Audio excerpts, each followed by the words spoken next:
श्री शिव महापुराण, श्री शिवपुराण महात्म्य, पदग्रंथ प्रारंभ, अध्याय 6. शिवपुराणाचा श्रवणविधी. श्री गणेशाय नमो. शौनक ऋषी सुतांना म्हणाले, हे महामुने, तुम्ही श्रेष्ठ शिवभक्त आहात, महाप्रज्ञावान व्यास शिष्य आहात. तुमचे सद्गुण कौतुकास्पद आहे. तुम्ही महान उपदेशक आहात. गुरुतुल्य असे तुम्हाला नमस्कार असो.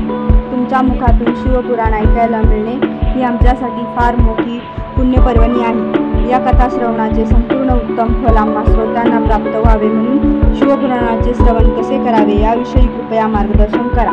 सूत म्हणाले, शौनकजी, तुमच्या मनात शिवकथांचे श्रवण करण्याबद्दल असलेली आस्था पाहून मला समाधान वाटते. शिवलीलांचे श्रवण करणे ही शिवाची सेवा आराधनाच आहे. ती विधीपूर्वक झाली पाहिजे असे माझे विनम्र सांगणे आहे. आता मी तुम्हाला शिवपुराणाचे श्रवण कसे करावे, तत्पूर्वी काय व्यवस्था करावी याविषयी सविस्तर सांगतो. प्रथम विद्वान ज्योतिषी ब्राह्मणाला पाचारण करावे. त्याला यथोचित आदर सत्कार करावा.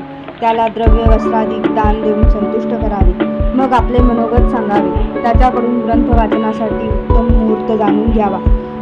या सत्कर्माचा संदेश सर्व लोकांना कळवण्याची व्यवस्था करावी. जे भगवत भक्त आहेत, जे स्वतःचे कल्याण इच्छितात, त्या सर्वांना अवश्य बोलून घ्यावे. परिसरात जे जे शिवभक्त आहेत, जे शिवकथांचे कीर्तन आणि श्रवण करण्यास उत्सुक असतात, त्या सर्वांना आदराने निमंत्रित करावे.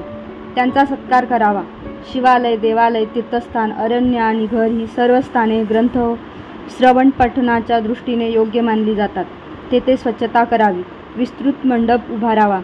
तो केळीचे खांब, पताका, फुलांच्या माळा, रंगमाळा अशा विभिन्न सामुग्रीने सुशोभित करावा. त्याच्या चारही कोपऱ्यांमध्ये ध्वज लावावे.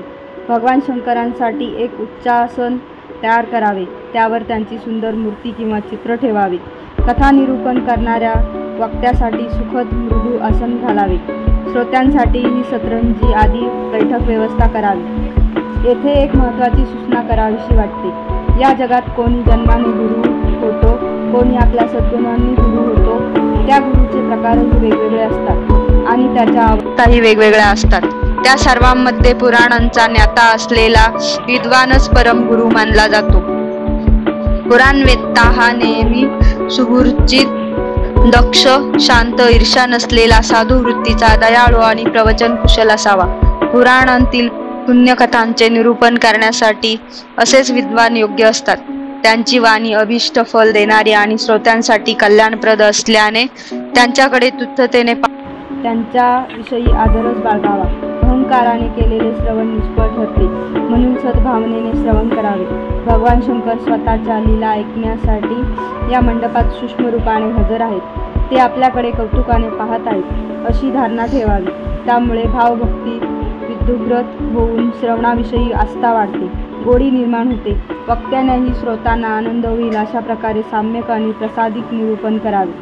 सूर्योदयापासून 3.5 प्रहर हा कालखंड कथा वाचण्याच्या दृष्टीने उपयुक्त सांगितलेला आहे.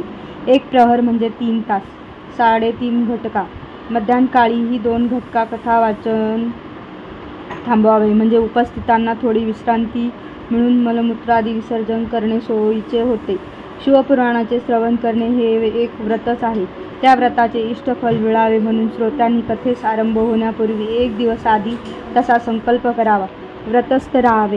ब्रह्मचर्यादी नियम पाळावे. वक्त्यानेही शौर्यकर्म करून घ्यावे. कथारंभ दिनी श्रोत्यांनी प्रांतसमयी लवकर उठावे. आपली प्रभातीची सर्व नित्यकर्मे थोडक्यात उरकावी. मंडपात वेळेवर उपस्थित व्हावे. आयोजकाने वक्त्याजवळ त्याच्या साह्यार्थ आणखी एक विद्वान व्यक्तीला बसवावे. तो श्रोत्यांच्या शंकांचे निवारण करण्यास कुशल असावा.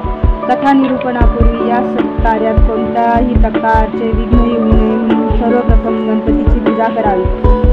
संकल्पित कार्य पूर्ण व्हावे म्हणून त्याला विनंती करावी. त्यानंतर भगवान शंकराची आणि श्री शिवपुराण या ग्रंथाची भक्तिभावाने पूजा करावी. श्रोत्यांनी शुद्ध मनाने आणि प्रसन्न चित्ताने कथा निरूपण ऐकावे. जो वक्ता आणि श्रोता अनेक प्रकारच्या कामांमध्ये व्यग्र असतो, काम क्रोधादी षडविकारांनी युक्त असतो, स्त्रियांमध्ये आसक्त असतो, नास्तिक असतो, विरोधी वर्तन करणारा असतो, त्याला या धर्मकार्यापासून काहीच पुण्य लाभ होत नाही. पण जे लोक धन, गृह, दारापुत्रादी प्रापंचिक चिंता सोडून शुद्ध चित्ताने आणि एकाग्रतेने कथा श्रवण करतात, त्या सर्वांना उत्तम फलप्राप्ती होते. जो श्रोता श्रद्धाभक्तीने युक्त आहे, दुसऱ्यांच्या कर्माचे मूल्यमापन करत नाही, सदाचाराने राहतो, पवित्र धारणा ठेवतो, मौन पाळतो, उद्देश शून्य असतो, त्याला शिवपुराणाच्या श्रवणाने अगणित पुण्य लाभ होतो. शिवकृपेने त्याचे परम कल्याण होते. अध्याय 6 समाप्त. भक्तगणांनो, संपूर्ण श्री शिव महापुराणाचा अध्याय 7 आपण उद्या पाहणार आहोत. असेच नवनवीन अध्याय ऐकण्यासाठी आणि वाचण्यासाठी चॅनलला लाईक करा आणि सबस्क्राईब करा. धन्यवाद.